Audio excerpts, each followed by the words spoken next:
त्रिकूट पर्वत की पवित्र यात्रा में एक ऐसा स्थान आता है जहां पहुंचते ही श्रद्धालुओं का सिर श्रद्धा से झुक जाता है।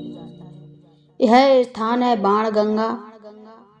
लेकिन क्या आप जानते हैं कि इस पवित्र नदी की उत्पत्ति कैसे हुई?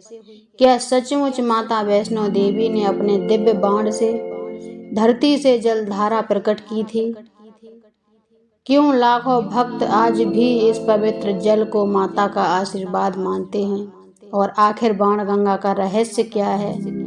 आज हम सुनेंगे माता वैष्णो देवी की यात्रा से जुड़ी एक अत्यंत पवित्र और प्रेरणादायक कथा। तो चलिए कहानी में प्रवेश करते हैं। श्रीधर पंडित के घर चमत्कारी भंडारे के बाद भैरवनाथ को यह विश्वास हो गया कि वह कन्या कोई साधारण बालिका नहीं थी। उसके मन में जिज्ञासा बढ़ने लगी। वह उस दिव्य शक्ति का रहस्य जानना चाहता था, लेकिन धीरे धीरे उसकी जिज्ञासा अहंकार में बदल गई। माता वैष्णवी सब समझ चुकी थी।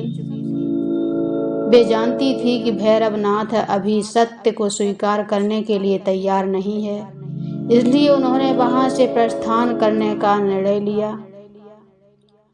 माता वैष्णवी त्रिकूट पर्वत की ओर बढ़ने लगी।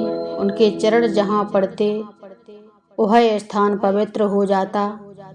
जंगल, पर्वत और घाटियां उनकी उपस्थिति से धन्य हो रही थीं। भैरवनाथ भी उनका पीछा कर रहा था। माता कई बार उसे समझाती, भैरव लौट जाओ, यह मार्ग तुम्हारे लिए उचित नहीं है। लेकिन भैरवनाथ नहीं माना। माता के साथ अनेक भक्त भी चल रहे थे। सभी माता के दर्शन करना चाहते थे। यात्रा कठिन थी। ऊंचे नीचे पहाड़, पथरीले रास्ते और लंबी चढ़ाई। फिर भी भक्त माता का नाम लेते हुए आगे बढ़ रहे थे। हर तरफ एक ही स्वर गूंज रहा था, जय माता दी। यात्रा करते करते दोपहर हो गई। सूर्य तेज चमक रहा था। गर्मी बढ़ती जा रही थी। भक्त थकने लगे। कुछ लोगों को प्यास सताने लगी, लेकिन आसपास कहीं पानी नहीं था। जंगल और पहाड़ तो थे, लेकिन जल का कोई स्रोत दिखाई नहीं दे रहा था। धीरे धीरे लोगों की स्थिति कठिन होने लगी। कुछ वृद्ध श्रद्धालु थे, कुछ बच्चे रोने लगे।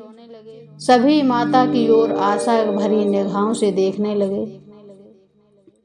माता वैष्णवी करुणामयी थी। वे अपने भक्तों का कष्ट नहीं देख सकती थी। माता ने चारों ओर दृष्टि डाली। उन्होंने देखा कि भक्त प्यास से व्याकुल हैं। तभी माता ने मुस्कुराकर कहा, चिंता मत करो, तुम्हारी प्यास अभी बुझ जाएगी। भक्तों को समझ नहीं आया कि माता क्या करने वाली हैं। माता ने अपना दिव्य बाण निकाला। उनके चेहरे पर अद्भुत तेज चमक रहा था। सभी लोग आश्चर्य से उन्हें देखने लगे। फिर माता ने धरती की ओर अपना बाण चलाया और जैसे ही बाण भूमि से टकराया, एक अद्भुत घटना हुई।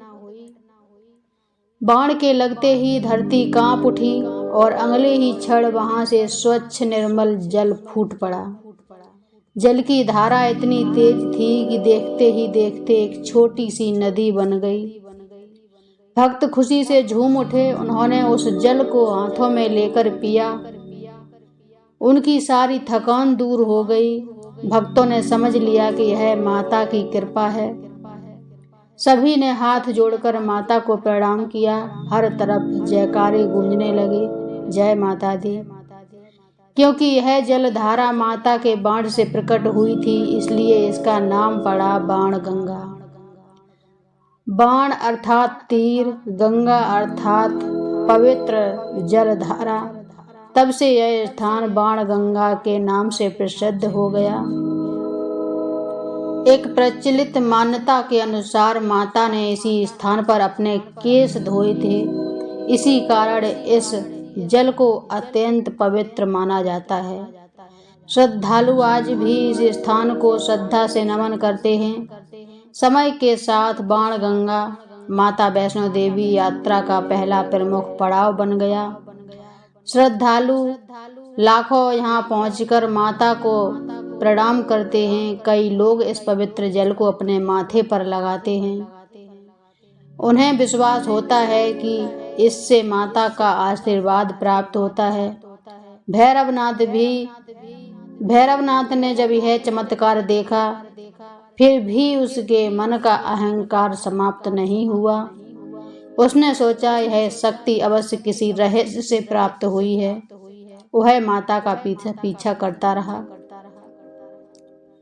माता जानती थी कि भैरवनाथ को अभी भी ज्ञान का प्राप्त नहीं हुआ है, फिर भी उन्होंने धैर्य नहीं छोड़ा। उन्होंने उसे कई अवसर दिए, लेकिन भैरवनाथ अपनी जिद पर अड़ा रहा। बाणगंगा केवल एक नदी नहीं है, यह माता की करुणा का प्रतीक है। जब भक्त कठिनाई में पड़े तब माता ने उनकी सहायता की। यह कथा हमें सिखाती है कि सच्ची भक्ति करने वालों की सहायता ईश्वर किसी न किसी रूप में अवश्य करते हैं।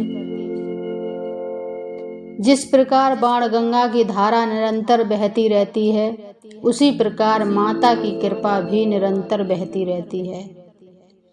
भक्त केवल श्रद्धा और विश्वास के साथ माता को याद करते हैं। माता उनके जीवन में शक्ति और साहस का संचार करती हैं। आज भी लाखों श्रद्धालु कटरा से यात्रा शुरू करने के बाद सबसे पहले बाणगंगा पहुंचते हैं। वहां माता का स्मरण करते हैं और फिर आगे भवन की ओर चढ़ते हैं। यह स्थान आज भी श्रद्धा और आस्था का केंद्र बना हुआ है। बाणगंगा की कथा हमें सिखाती है कि ईश्वर अपने भक्तों की आवश्यकता को समझते हैं। जब जीवन में कठिनाइयां आएं, तब निराश नहीं होना चाहिए। श्रद्धा और विश्वास बनाए रखना चाहिए, क्योंकि ईश्वर की कृपा किसी भी क्षण हमारे जीवन में नई आशा की धारा बहा सकती है। तो दोस्तों, यह थी बाणगंगा की पवित्र और प्रेरणादायक कथा। यह कहानी केवल एक चमत्कार नहीं, बल्कि माता की करुणा और भक्तों के प्रति उनके प्रेम की कहानी है। अगर आपको यह कथा पसंद आई हो तो वीडियो को लाइक करें और शेयर करें और चैनल को सब्सक्राइब जरूर करें।